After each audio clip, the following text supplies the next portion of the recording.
Chicago in 1935. Those balls, and it pretty much ran through the 70s.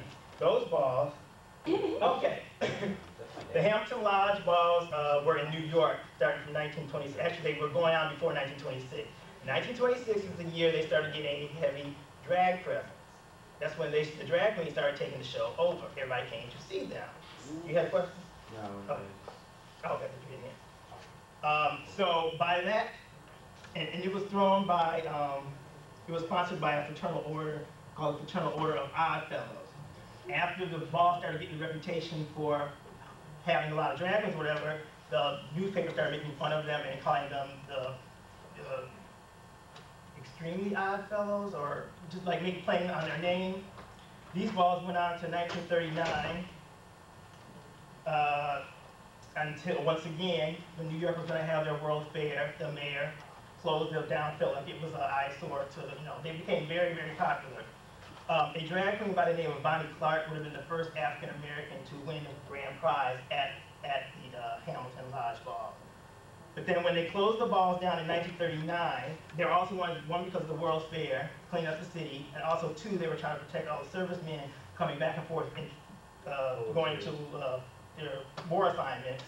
Because a lot of people that were down on the farm, when the military offered them their first homosexual experiences, because they were brought to a large city and they experienced things they had never experienced before, and some never even moved back home. That's why I guess you tend to have gay communities in larger cities anyway, especially port cities. But the media coverage of these events started getting more attention than the debutante balls. They would get bigger write-ups in the paper, because the drag queens were coming in dresses that, you had to open up the whole several doors for them to get in. I mean, they were going over the top with it, and that was attracting more attention. So they would get a lot of media coverage, even from the black press, especially in New York. It would have been the Amsterdam News. In Chicago later, which we'll see, started being covered in Ebony, Jet, and the Chicago Defender. So anyway, so now we're at 1935. The Finney balls were started by a doorman, entrepreneur, street hustler named Alfred Finney. And he started it kind of small, and it grew.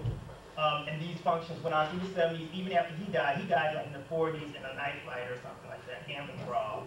And the balls still continue to go on under the name of Finney balls. These balls would have been going on the same time as the New York Hamilton balls would have been going on. Some people would go travel back and forth, and if you didn't win one, you'd go to New York and compete in the other. So, like a lot of these pictures here, this is Chicago in a bathroom. One of the different